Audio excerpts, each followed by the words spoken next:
तब की बार लोकसभा या विधानसभा चुनाव लड़ेंगे। देखिए उनके लिए भगवान राम कुछ भी नहीं है उनके लिए। वो तो पहले काल्पनिक बता चुके हैं। राम सेतु तक को वो तोड़ने के लिए वो आदेश दे चुके थे। 2024 में लोकसभा और हरियाणा में विधानसभा चुनाव होने, उसको लेकर हमारे पास साथ योगेश्वर दत्त स्टार पहलवान है। योगेश्वर जी, 2024 को लेकर किस तरह की तैयारी है? लोकसभा चुनाव भी, हरियाणा में विधानसभा चुनाव भी है। देखिए भारतीय जनता पार्टी की हर कार्यकर्ता बड़ा मजबूत है और सभी का एक ही लक्ष्य है कि तीसरी बार फिर से भारतीय जनता पार्टी की केंद्र में सरकार बने, प्रधानमंत्री नरेंद्र मोदी जी तीसरी बार प्रधानमंत्री बने। उसके बाद विधानसभा चुनाव हैं, मुख्यमंत्री मनोहर लाल जी तीसरी बार फिर से मुख्यमंत्री पद की शपथ लें और सभी कार्यकर्ता इसी दिशा में काम कर रहे हैं।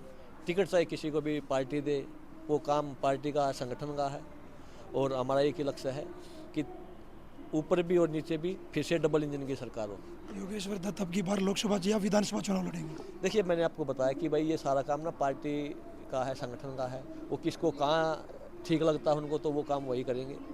सभी की इच्छाएं होती हैं, हर कार्यकर्ता चाहता है, चाहे बात एमएलए की हो, एमपी की हो या चेयरमैन की हो, जिला परिषद की, कुछ सभी चाहते हैं, पर ये काम पार्टी का है।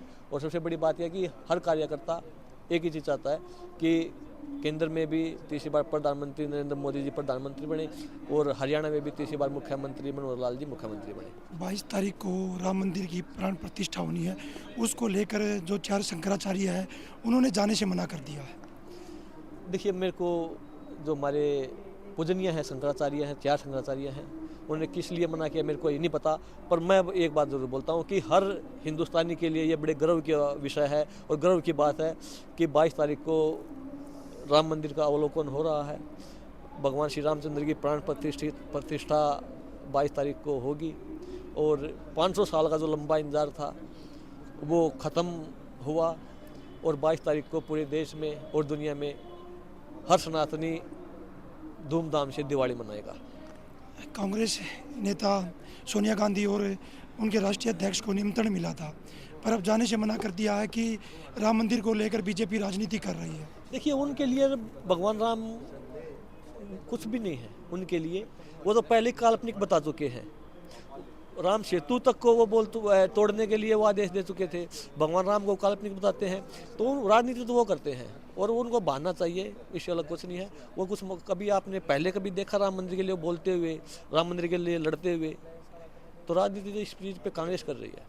कल दीपेंद्र हुड्डा सोनीपत पहुंचे थे, उन्होंने कहा कि राम तो हमारे रोम रोम में बसा हुआ है, सुबह उठते ही हम राम को याद करते हैं, पर राम के नाम से अब की बार वोट लेना चाहती है बीजेपी। देखिए पहली बात तो बताऊं, भगवान सबके हैं और हम तो ये बोलते हैं भगवान के नाम से ही हम अच्छा काम करते हैं। भगवान का नाम लेते ही सुबह हम चलते हैं, भगवान का नाम लेते ही अगर आप किसी को भी देखिए, कोई अगर चुनाव लड़ता है तो सुबह पूजा पाठ करके भगवान का नाम लेते ही चलता है। वो अगर वोट मांगने जाता है सुबह पूजा पाठ करता है, वो तब भगवान नाम लेता है, तब लोगों के बीच में जाता है। आप हैं, हम हैं, आप भी दिन में कहीं कोई कवरेज करने जाते हो, सुबह मंदिर में पूजा करके जाते हो। तो ये तो हमारे लिए एक श्रद्धा का विषय है, ये हमारे लिए तो पूजा है ये हमारे, क्योंकि हमारी संस्कृति में, हमारी सनातन उसमें ये है कि भाई सबसे पहले भगवान का नाम लें। आरोप तो ये लग रहा है कि राजनीति कर रही है बीजेपी इसको लेकर। देखिए बीजेपी ये तो उनका कहने का काम है, उनको जाना नहीं है, उनको बहाना चाहिए। इसलिए वो भी तो कहीं ना कहीं वो भी तो जाते हैं। अगर रोम रोम में बसे हैं तो अयोध्या में क्या दिक्कत है? अगर मान लिए कहते हैं कि रोम रोम में राम बसे हैं तो अयोध्या में क्या दिक्कत? वहाँ भी तो रामचंद्र ही हैं, उनकी प्राण प्रतिष्ठा होगी। 500 साल बाद ये खुशी का मौका मिला है तो वहाँ पे जाके और शामिल होइए। योगेश्वर जी, जिस तरह भारतीय कुश्ती संघ का चुनाव हुआ, भारतीय कुश्ती संघ में पदाधिकारी चुनकर आए, उसके बाद ब्रजभूषण शरण ने एक शब्द बोला, दबदबा था दबदबा रहेगा। उसके बाद पहलवान साक्षी ने संन्यास लिया और बजरंग ने पद लौटाया, उसको किस तरह? देखिए इसमें फेडरेशन की बॉडी में दोनों गुटों के लोग हैं। ब्रजभूषण के गुट के लोग भी, पहलवानों के गुट के भी लोग हैं। जो जनरल सेक्रेटरी और सीनियर वाइस प्रेसिडेंट है, इन पहलवानों का दिया हुआ नाम है और प्रेसिडेंट है जो वो ब्रजभूषण खेमे गुट का है। तो इसमें ये जो दबदबा है ये दोनों गुटों के, ये मिली जुली ये फेडरेशन आई थी। तो इसमें किस तरीके से इन्होंने पदक वापस लौटाए है वो बिल्कुल गलत था। और मैं तो ये कहूँगा कि ये फेडरेशन है, दोनों की बातचीत से ये फेडरेशन बनी थी। उसके बाद क्या समस्या हुई मेरे को नहीं पता।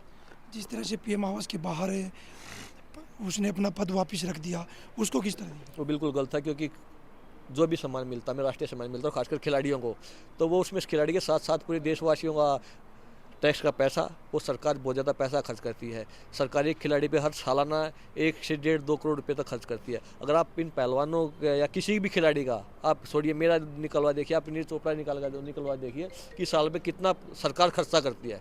बहुत ज़्यादा पैसा सरकार खर्च करती है खिलाड़ियों पे, तब जाके मेडल आते हैं। और इसलिए मैं बोलता हूँ कि इन पदकों पे, इस पे पदक पे भी और सम्मानों पे भी ये अकेले किसी खिलाड़ी का नहीं है, पूरे देश का हक है इन पे। अब जूनियर खिलाड़ी भी ये प्रदर्शन पर आ गए हैं, धरने पर, जंतर मंतर पर कर रहे हैं, उसको किस तरह देखते देखिए जूनियर खिलाड़ी हैं, मैं तो ये कहूँगा अपनी मेहनत करें।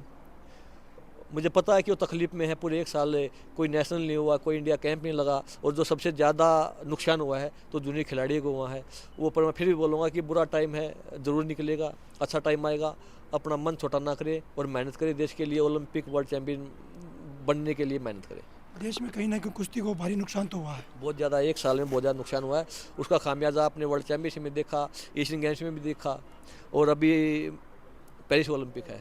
मैं तो चाहता हूँ कि हमारे लगातार 4 ओलंपिक में जो मेडल का शीर्षक था वो इस बार भी बरकरार रहे, और मेडल आए, 2 या 3 मेडल हमारे जरूर आए। और उम्मीद भी है, जैसे रवि दहिया है, इंजरी में है, निकला है, और क्योंकि 2 दिन पहले मैंने उसका इंटरव्यू देखा और कॉन्फिडेंस में भी था। उसी के वेट में अमन है, ऐसे दीपक पुनिया है, अंतिम है, कुछ लड़कियां हैं, अंशु मलिक है, कि सोनम है, कि ये मेडल के दावेदार हैं। पर अच्छी तरीके से फ्री माइंड से प्रैक्टिस करेंगे तभी मेडल आएगा। और कन्फ्यूजन रहेगा, दबाव रहेगा तो परेशानी होती है। पर फिर भी मेरी शुभकामनाएं इन पहलवानों को कि खूब मेहनत करें और देश के लिए मेडल जीते। देखिए हमारे साथ योगेश्वर दत्त इनका कहना है कि कुश्ती संघ जो बना था उसके बाद सस्पेंड हुआ, खिलाड़ियों को भारी नुकसान हुआ है। सोनीपत से पवन राठी, हरियाणा तक।